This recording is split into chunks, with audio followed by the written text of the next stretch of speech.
Hello students, आज की इस वीडियो में हम लोग क्लास 7 का चैप्टर नंबर फर्स्ट जिसका नाम है आपका इंटीजर, जिसकी हिंदी आपकी होती है पूर्णांक। तो इसे हम कंटिन्यू करने वाले हैं। आपका क्लास 7 का चैप्टर है, बहुत ही अच्छा चैप्टर है, प्यारा सा। तो चलिए शुरुआत करते हैं। तो चैप्टर का नाम है इंटीजर्स। तो इंटीजर्स से हम शुरुआत करते हैं। तो सबसे पहले इंटीजर्स हमें पढ़ने के लिए सबसे पहले ये जानना होगा इंटीजर्स आखिर में होता क्या है, मतलब what are integers. What are integers.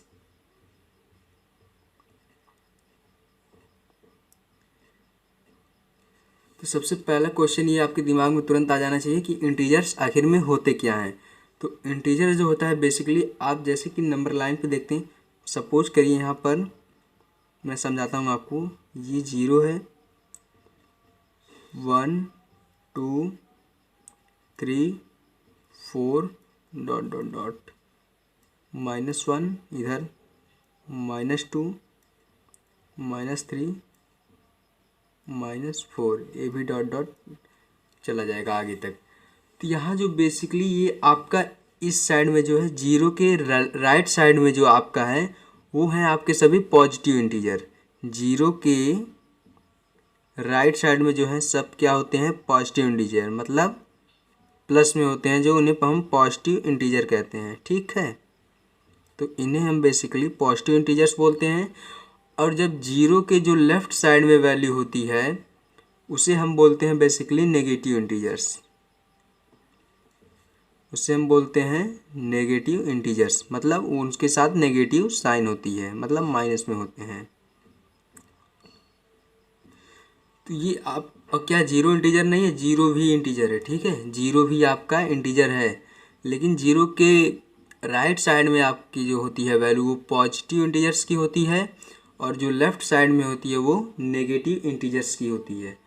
और ये कहीं ना कहीं इधर जब प्लस में जा रही है वैल्यू तो कहीं ना कहीं प्लस इन्फिनिटी तक जाएगा, और इधर माइनस इन्फिनिटी तक जाती है वैल्यू। ठीक है, तो अगर इसको आप नंबर लाइन पे मैं रिप्रेजेंट करना बताऊं तो इस तरह से करेंगे। चलिए अब मैं आपको बताता हूं स्केल के मदद से।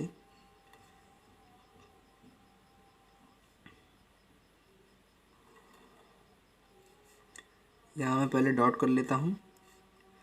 इसमें जो नंबर लाइन का आपका डिस्टेंस होना चाहिए वो एकदम से इक्वल होना चाहिए। डिस्टेंस आपका नंबर लाइन पे क्या होना चाहिए, एकदम से इक्वल होना चाहिए। मतलब ये नहीं अगर आपने ये नंबर लाइन बनाया और यहाँ पर 0 है, अगर यहाँ पर 0 किया तो यहाँ डिस्टेंस कुछ इतना है तो यहाँ इतना ले लिए, यहाँ फिर इतना, तो ये गलत तरीका है। ठीक है, ये ऐसा कुछ भी नहीं होना चाहिए। डिस्टेंस आपका इक्वल होना चाहिए। अब सपोज करिए मैं यहाँ पर इसको एक पॉइंट ले लेता हूँ 0। तो मैंने अभी ऊपर आपको बताया 0 के राइट साइड में जो वैल्यू होती है उसे हम पॉजिटिव इंटीजर्स बोलते हैं। तो पॉजिटिव इंटीजर्स की तरफ चलेंगे तो यहाँ सबसे पहले आएगा आपका +1, फिर आएगा +2, फिर आएगा +3, फिर आएगा +4, फिर आएगा +5। तो इसी तरह से ये वैल्यू चली जाएगी कहाँ तक, प्लस इन्फिनिटी तक, प्लस इन्फिनिटी तक चली जाएगी। ठीक है, अब लेफ्ट साइड में जब आते हैं तो ये -1, इधर -2, -3, इधर -4, एक और है तो यहाँ पर भी प्लॉट कर देते हैं -5। ठीक, अब ये कहाँ तक चले जाएगा, माइनस इन्फिनिटी तक चला जाएगा, ये वैल्यू माइनस इन्फिनिटी तक चली जाएगी। ठीक, तो ये जो रहे आपके, ये आपका रहा पॉजिटिव इंटीजर्स, और इस लेफ्ट साइड में जो रहा आपका नेगेटिव इंटीजर्स रहा। ठीक है स्टूडेंट्स, तो आपको इतना समझ में आ गया पहले इंटीजर्स होते क्या है। पॉजिटिव इंटीजर्स होते हैं, नेगेटिव इंटीजर्स होते हैं, 0 भी आपका बेसिकली क्या होता है, इंटीजर्स होता है। और इसमें जो मान लीजिए अगर कुछ वैल्यू इस तरह से है 2/3 या फिर 3/4 या फिर 4/5, तो ये जो आपके आते हैं फ्रैक्शनल नंबर में आते हैं। किस में आते हैं, फ्रैक्शनल नंबर। ये जो आते हैं आपके फ्रैक्शनल नंबर में आते हैं।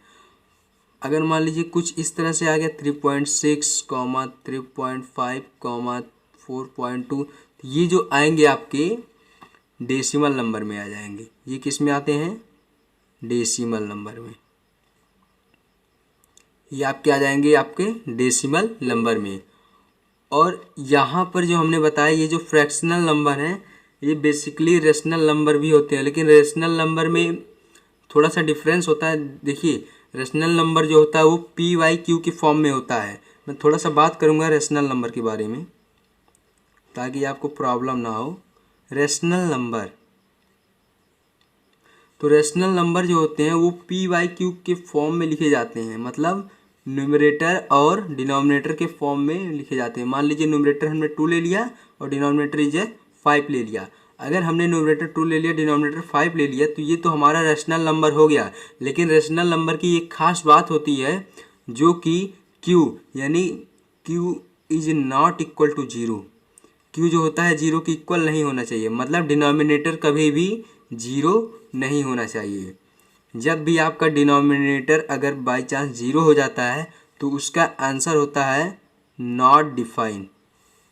ठीक, उसका आंसर होगा आपका नॉट डिफाइन, मतलब इसे परिभाषित नहीं किया जा सकता, इसे बताया नहीं जा सकता। ठीक है, ये आपके समझिए, आपकी समझ से बाहर है। इसे सीधा बोल दिया जाता है नॉट डिफाइन अगर डिनोमिनेटर आपका जीरो है। ठीक, तो अब चलिए हम आगे देखते हैं हमारा addition and subtraction of integer के जो 4 बेसिक रूल्स होते हैं उन्हें हम कैसे करेंगे। Addition and subtraction, addition and subtraction of integers, तो इनको आपको किस तरह से करना है पहले मैं समझा दे रहा हूँ। इसके 4 बेसिक रूल्स हैं जो कि आपको बड़ी ही बारीकी से समझा दूंगा, फिर आप भूल नहीं पाएंगे। जो 4 बेसिक रूल्स हैं ये कहते क्या हैं, चलिए तो बताते हैं इनके बारे में। अगर सपोज करिए यहाँ पर अगर मैंने +5 ले लिया और यहाँ +2 ले लिया, ठीक है, इक्वल टू, अब देखिए मैंने अब यहाँ पर +5 लिखा हो तो आपको समझाने के लिए लिखा है, मतलब ये पॉजिटिव इंटीजर है। आप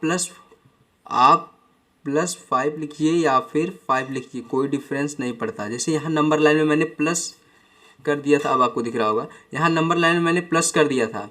ये आपको समझाने के लिए किया था कि राइट साइड में जो हमारी वैल्यू होती है वो पॉजिटिव इंटीजर्स होती है। ठीक है, तो इतना आप समझ गए। अब मान लीजिए यहाँ पर हमने जो प्रॉपर्टी समझना है हमें, तो यहाँ पर देखिए 4 बेसिक रूल्स हैं जो, तो यहाँ +5 है, यहाँ +2 है। अगर इसमें आप ऐड करते हैं तो बिल्कुल कितने हो जाएंगे, 7 हो जाएंगे। या तो आप +7 लिखिए या 7 लिखिए, 7 ज़्यादा बेटर है, प्लस लगाना ज़रूरी नहीं है क्योंकि ये भी ऑलरेडी क्या है, पॉजिटिव इंटीजर है। अगर मान लीजिए ये प्लस वाले को हम कहते हैं,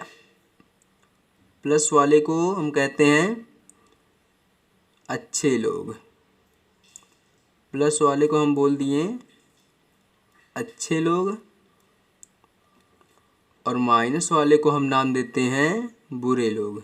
ठीक है, बुरे लोग।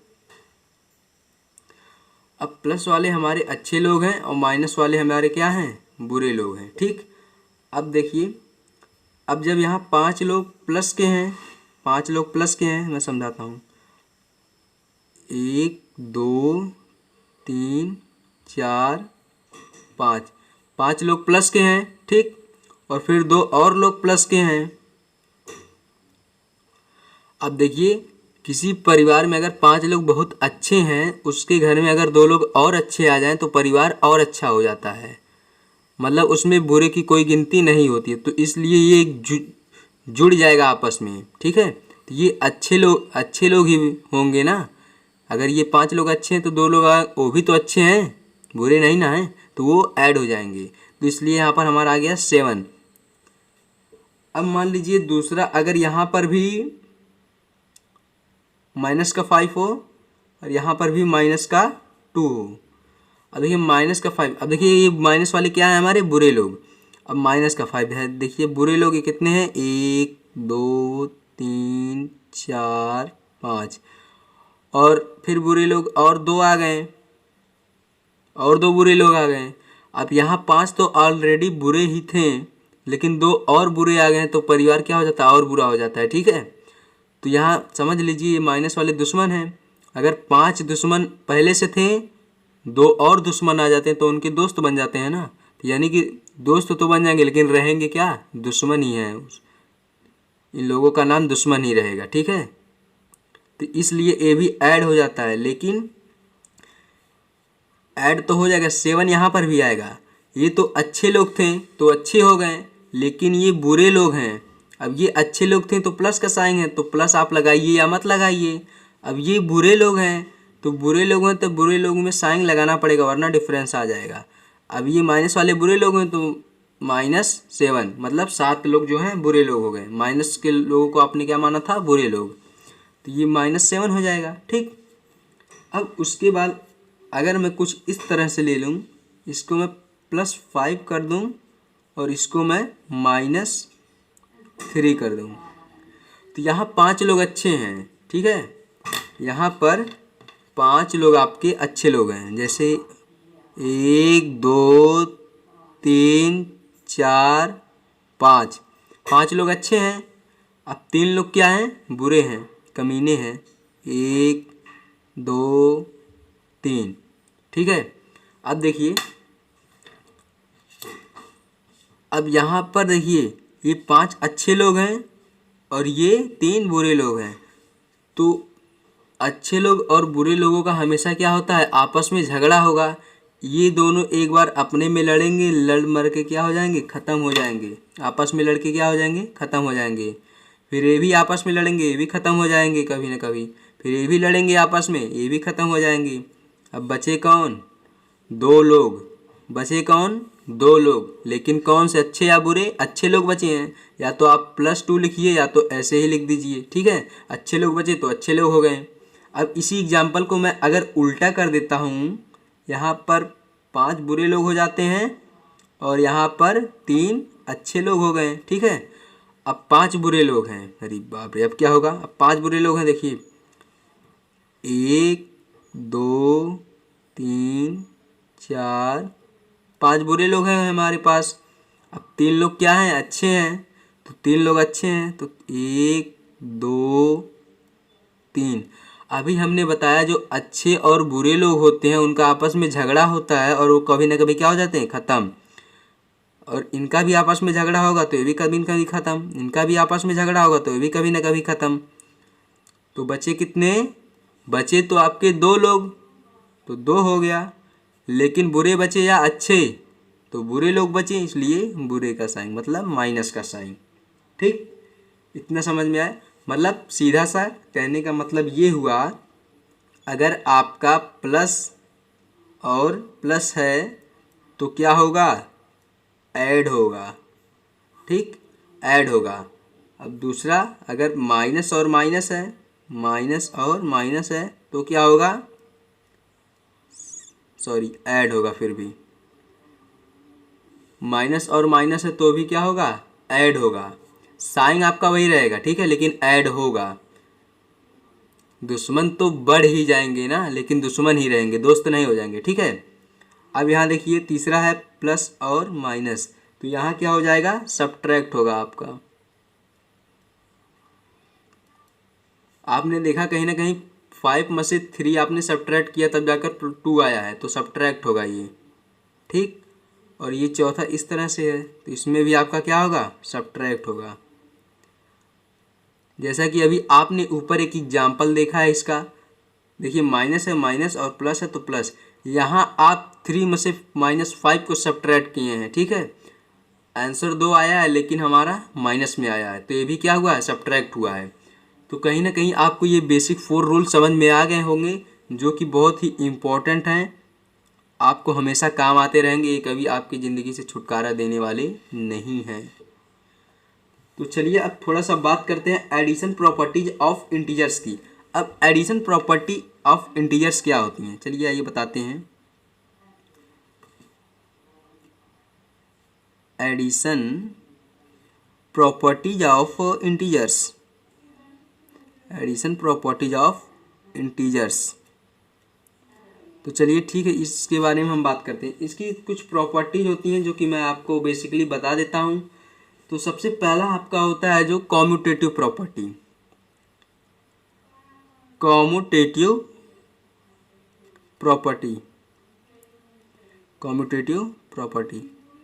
और कॉम्यूटेटिव प्रॉपर्टी जो कहता है आपका, कॉम्यूटेटिव प्रॉपर्टी का कहने का मतलब ये है कि अगर आप ए में प्लस बी करते हैं या तो फिर बी प्लस ए करेंगे तो कोई फ़र्क पड़ने वाला नहीं है। कहने का मतलब अगर ए की जगह मैं 5 ले लूँ और बी की जगह मैं 3 ले लूँ और बी, अब इसी का उल्टा कर दूँ, मतलब अब बी को पहले कर दूँ मतलब 3 को पहले कर दूँ, ए को बाद में कर दूँ मतलब 5 को बाद में कर दूँ, तो आंसर आपका क्या होगा, सेम आएगा। 5 + 3 करेंगे तो 8 ही आएगा, फिर 3 और +5 करेंगे तो 8 ही आएगा, मतलब कोई फ़र्क नहीं पड़ता। ये पहली प्रॉपर्टी हमारी है एडिशन की, जिसका नाम है कॉम्यूटेटिव प्रॉपर्टी।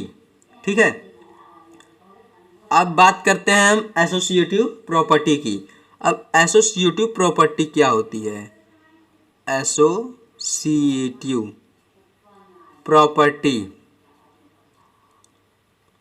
अब देखिए एसोसिएटिव जो प्रॉपर्टी होती है, एसोसिएटिव का मतलब होता है साथ, एसोसिएटिव का मतलब होता है साथ। अब इसमें देखिए साथ ही बनाना है। अब किस तरह से बनाना है ये मैं आपको बताता हूँ। चलिए मैं एक्सप्लेन करता हूँ पहले वेरिएबल के माध्यम से। तो चलिए पहले देखते हैं। अगर मान लीजिए यहाँ पर ए है प्लस बी है प्लस सी है, तो इसमें साथ करना है, तो किसको हम साथ करेंगे? अगर मान लीजिए यहाँ पर हम बी और प्लस सी को साथ कर देते हैं, फिर दूसरे, अब इधर ए प्लस बी प्लस सी। अब देखिए यहाँ पर अगर हम b प्लस सी को एक साथ कर देते हैं तो यहाँ पर हम a प्लस बी को एक साथ कर देते हैं। ठीक है, आप ध्यान से देखिए, बिल्कुल यहाँ b प्लस सी को साथ किए हैं और यहाँ a प्लस बी को साथ किए हैं। अगर a की वैल्यू 3 है, b की वैल्यू 4 है, c की वैल्यू 5 है, ये दोनों से एक साथ हैं। a की वैल्यू 3 है, b की वैल्यू 4 है, c की वैल्यू 5 है। अब यहाँ a दोनों साथ हैं, मतलब या तो आप इनको इसके साथ कर दीजिए, या तो b प्लस सी को साथ कर दीजिए, या तो a प्लस बी को साथ कर देते हैं, कोई फ़र्क नहीं पड़ने वाला है। ये हमारा प्रूफ करके देगा क्या? Associative property. तो चलिए इसको प्रूफ निकालते हैं। यहाँ 3 हो जाएगा, प्लस 4 में प्लस 5 करेंगे तो कितना हो जाएगा? 9 हो जाएगा आपका, और 3 में प्लस 4 करेंगे तो 7 हो जाएगा, और प्लस इसी में अगर 5 कर देंगे आप तो 9 + 3 कितना हो जाएगा आपका? 12 हो जाएगा स्टूडेंट्स, और 7 5 ऑलरेडी कितना हो जाएगा? 12 हो जाएगा। तो आप देख सकते हैं कहीं ना कहीं कोई फ़र्क नहीं पड़ा है, इधर भी आपका आंसर 12 आया है, इधर भी आंसर आपका 12 आया है। ठीक है, तो इसी तरह से एक और प्रॉपर्टी की बात कर लेते हैं जिसका नाम है, ये कोई प्रॉपर्टी नहीं है, बस ऐसे ही मैं आपको समझा देता हूँ। ये हमारा लास्ट है एडिशन के लिए। तो रिपीटेड एडिशन, मतलब कहने का मतलब ये है सीधा सा, अगर आप 3 + 3 + 3, देखिए 3 + 3 मतलब 3 को आप 3 बार ऐड करते हैं तो इसको इस तरह से भी लिख सकते हैं। तो पहली बात ऐड किसको कर रहे हैं, कितनी बार आप 3 को ऐड कर रहे हैं तो 3 कर लीजिए। अब कितनी बार कर रहे हैं, 1 2 3 बार ऐड कर रहे हैं तो × 3 कर सकते हैं। मतलब यहाँ अगर ऐड करेंगे तो भी आंसर 9 आएगा, यहाँ मल्टीप्लाई करेंगे तो भी आंसर 9 आएगा। अब इस तरह से एक और देख लीजिए, 2 + 2 + 2 + 2।